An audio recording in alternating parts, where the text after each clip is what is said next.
અને હવે સમાચાર જોઈએ વિસ્તારથી। શરૂઆતમાં વાત કરીશું મેઘો મુશળધાર થયો છે ત્યારે હવામાન વિભાગની વરસાદ અંગેની આગાહી છે।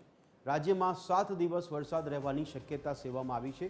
તો દક્ષિણ ગુજરાતમાં અપર એર સાયક્લોનિક સર્ક્યુલેશન સિસ્ટમને કારણે વરસાદ રહેશે। તારીખ 2 અને 3 જુલાઈ ગુજરાતમાં ભારે વરસાદની આગાહી કરવામાં આવી છે।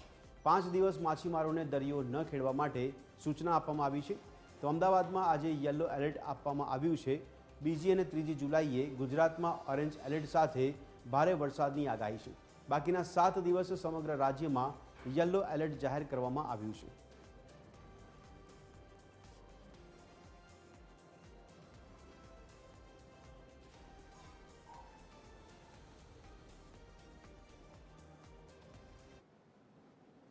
तो जो आज से अहमदाबाद के लिए भी आज येलो अलर्ट दिया गया है।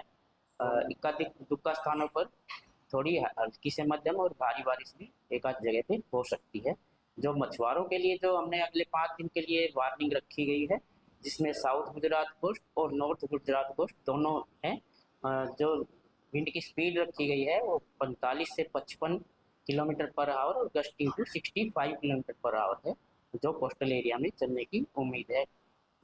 और जहाँ तक तापमान की बात है, आज कल जो मैक्सिमम रहा है अहमदाबाद का 31.3 रहा है। आज भी उम्मीद है कि 31 डिग्री सेल्सियस के आसपास मैक्सिमम टेम्परेचर अहमदाबाद का रहेगा। જેમાં સૌરાષ્ટ્રના ઘણા ભાગોમાં ભારે વરસાદ થવાની શક્યતા રહે છે।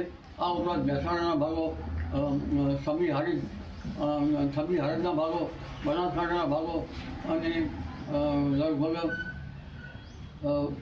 અરવલ્લીના ભાગો, સાબરકાંઠાના ભાગો, પંચમહાલના ભાગો અને મધ્ય ગુજરાતના ભાગો, વડોદરાના ભાગો તેમજ મહીસાગરના ભાગો, ખંભાતના ભાગો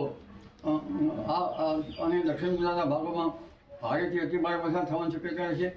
તદુપરાંત તારીખ 9 થી 15માં પણ ગુજરાતના ઘણા ભાગોમાં ભારે વરસાદ થવાની શક્યતા રહેશે। તો વરસાદની સ્થિતિની વાત કરીશું તો 19 તારીખથી જે વરસાદ લઈને આગાહી કરવામાં આવી છે એમાં ઘણી જગ્યાએ યલો એલર્ટ આપવામાં આવ્યું છે તો ઘણી જગ્યાએ ઓરેન્જ એલર્ટ આપવામાં આવ્યું છે। આપણે ગ્રાફિક્સના માધ્યમથી સમજાવવાનો પ્રયાસ કરીશું। તારીખ 29 તારીખે કચ્છનો પટ્ટો જે પાટણ, બનાસકાંઠા, ઉત્તર ગુજરાત પણ અંદર કવર થઈ જાય છે। મહેસાણા, સાબરકાંઠા, ગાંધીનગર, અરવલ્લી, મહીસાગર, પંચમહાલ, દાહોદ આ બાજુ વચ્ચે, જ્યારે સૌરાષ્ટ્રનો પણ વચ્ચેનો પટ્ટો છે જેમાં મોરબીથી લઈને ગીર સોમનાથ સુધી યલો એલર્ટ જાહેર કરવામાં આવ્યું છે। આ જે સ્થિતિ જાણવા મળી રહી હતી 29 તારીખની સ્થિતિ જાણવા મળી રહી છે। સાથે નીચે તાપી, સુરત, નવસારી, વલસાડ, ભરૂચ કે જ્યાં પણ યલો એલર્ટની સ્થિતિ દર્શાવવામાં આવી છે। તારીખ 29થી લઈને આગામી 4 દિવસની આગાહી કરવામાં આવી છે। હવે વાત કરીશું 29 તારીખ બાદ 30 તારીખની વાત કરીશું। 30 તારીખે કયા કયા જે જિલ્લાઓ છે અને વિસ્તારો છે તે યલો એલર્ટથી પ્રભાવિત થશે। કચ્છમાં, મોરબીમાં, સુરેન્દ્રનગર, પાટણ, બનાસકાંઠા, મહેસાણા, ગાંધીનગર અને અરવલ્લી, મહીસાગર, પંચમહાલ, દાહોદ અને આ બાજુ મોરબી, સુરેન્દ્રનગરથી લઈને બોટાદ, ભાવનગર, સાથે સાથે દરિયાઈ પટ્ટામાં પણ યલો એલર્ટ જાહેર કરવામાં આવ્યું છે। ત્યારે આ જે સ્થિતિ આપણે જોવા મળી રહી છે એ 29 તારીખની સ્થિતિ જોવા મળી રહી છે। 29 તારીખ બાદ હવે વાત કરીશું 30મી તારીખે। તો 30મી તારીખે આપણને કયા કયા વિસ્તારો જે વધારે પ્રભાવિત થવાના છે તેને લઈને આગાહી કરી છે। ગીર સોમનાથ એટલે કે દરિયાઈ પટ્ટાથી લઈને અમરેલી, ભાવનગર દરિયાઈ પટ્ટો છે તો આ બાજુ દરિયાઈ પટ્ટામાં ભરૂચ પણ, સુરત, નવસારી, વલસાડ, ડાંગ, તાપી, નર્મદા, છોટાઉદેપુર, આણંદ, ખેડા, મધ્ય ગુજરાતના અમુક વિસ્તારો છે કે જ્યાં યલો એલર્ટ જાહેર કરવામાં આવ્યું છે। આ સ્થિતિ યલો એલર્ટની સામે આવી રહી છે। એવામાં 30 તારીખે આ પ્રકારની સ્થિતિ ઊભી થશે કે જ્યાં યલો એલર્ટ જાહેર કરવામાં આવ્યું છે। આ વાત થઈ છે 30 તારીખની। 30 તારીખ બાદ હવે વાત કરીશું 1 તારીખની, એટલે કે 1 તારીખે 1 જુલાઈએ સ્થિતિ શું જોવા મળી રહી છે।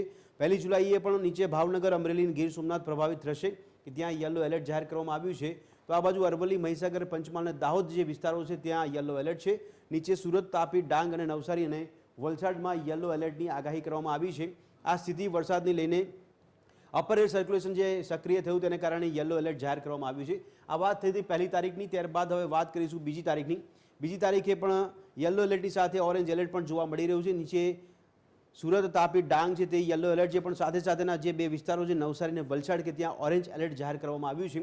આ સ્થિતિ આપણને જોવા મળી રહી છે તારીખ 2ની કે 2 તારીખ એટલે 2 જુલાઈએ અરવલ્લી, મહીસાગર, પંચમહાલ, દાહોદ, છોટાઉદેપુર, નર્મદા કે જ્યાં યલો એલર્ટ છે એ વિસ્તાર સહિત અહીંયા દરિયાઈ પટ્ટામાં પણ ભાવનગર, અમરેલી અને ગીર સોમનાથમાં યથાસ્થિતિ જોવા મળી રહી છે।